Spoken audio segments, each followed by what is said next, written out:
Le samedi 2 mai, j'aurai le plaisir de vous retrouver pour une conférence à la mosquée de Corbeil-Essonnes sur une thématique extrêmement importante.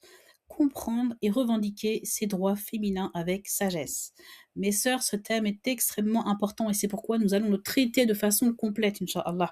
Donc nous allons voir, comme vous le savez, au moment de la révélation, l'islam est venu apporter beaucoup de nouveaux droits aux femmes dans un milieu où des droits fondamentaux leur étaient déniés et elles étaient traitées des fois comme des objets. Et nous verrons comment le prophète, sallallahu alayhi wa sallam, a vraiment été moteur pour veiller aux droits des femmes et pour leur accorder la justice. Mais nous verrons aussi que dans nombre de versets et aussi dans des hadiths, eh bien, ils sont venus parce que des femmes sont venues interroger, des femmes sont venues demander, sont venues se plaindre par qu'elles étaient lésées. Et cela nous montre que lorsque les femmes revendiquent des choses qui sont tout à fait légitimes, eh bien, l'islam est venu consacrer cela et est venu le leur accorder.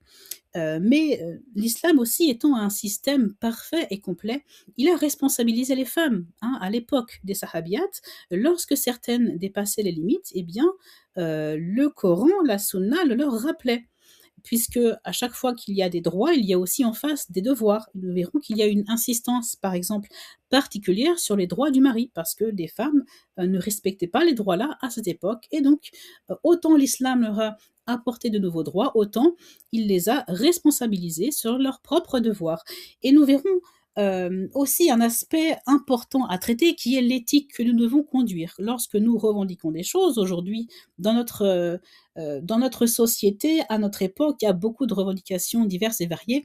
Il est extrêmement important de respecter une éthique dans cela, de rester dans notre cadre islamique du bon comportement, de ne pas dépasser les limites qu'Allah nous a prescrites, puisque sinon, eh bien, une revendication peut se transformer en quelque chose d'agressif, ce qui n'est pas le cas. Et nous parlerons enfin de la finalité. Pourquoi revendiquer des droits?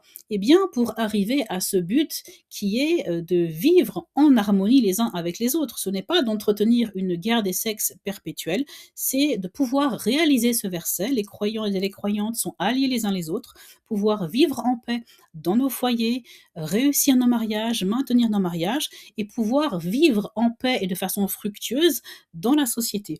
Donc vraiment, nous allons explorer toutes les dimensions de ce thème pour vraiment un sujet qui est extrêmement important à comprendre de nos jours.